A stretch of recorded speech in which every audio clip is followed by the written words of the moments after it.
భారత్లో మరోసారి కరోనా విజృంభిస్తోంది. రోజురోజుకు పాజిటివ్ కేసుల సంఖ్య పెరుగుతోంది.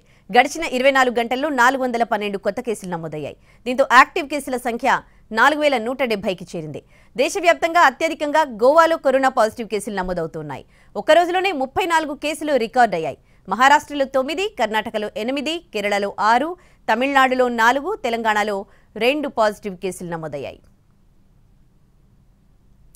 కర్ణాటకలో కరోనా కలవర పెడుతోంది. ప్రస్తుతం 344 యాక్టివ్ కేసులున్నాయి.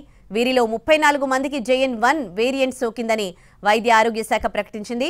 ఒక్కరోజే 3 మృతి చెందారు. దీంతో ఇవాళ కర్ణాటక కేబినెట్ కరోనాపై సమీక్ష నిర్వహించనుంది. వైరస్ పరిస్థితులపై చర్చించనుంది. తీసుకోవాల్సిన జాగ్రత్తలు, హాస్పిటల్స్లో ఏర్పాట్లపై చర్చించనుంది కేబినెట్. దేశవ్యాప్తంగా కరోనా కేసులు పెరుగుతూ ఉండడంతో ప్రజల్ని అప్రమత్తం చేస్తున్నారు అధికారులు.